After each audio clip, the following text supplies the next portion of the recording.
eeggachaa jirra. Nama tokko malee rakkatee beeyta. Rakkoorraa waan godhu wallaalee jireenyitti hadhaawe.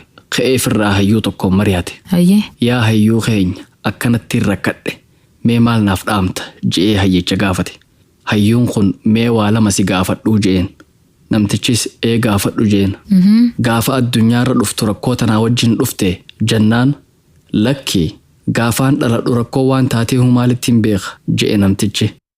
Hayyee gaafa addunyaarraa godaantu hoo rakkoo tana fudhattee deemtaa jennaanis lakki gaafaan du'ees waa hunda keessaa na baasanii kophaan awwaalan je'ee deebise namtichi. Tole. Amma hayyichi gorsasaa itti fufee duba waan waliin hin dhalatin waan waliin hin godaanne waliin maa rakkatta yeroo fi fayyaatee maaliif yaaddoon balleeysta.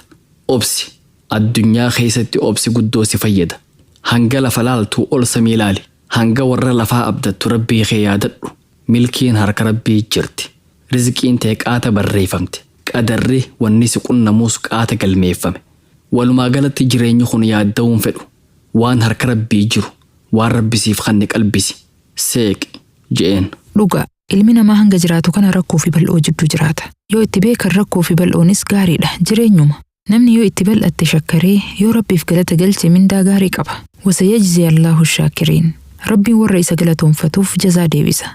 Namni jiruun itti dhiphattes yoo sabbare yoo obsee rabbi irratti lakkaawwate mindaa gaarii qaba. Innamaa yuwaffa saabiruuna ajrahum bighayri hisaab.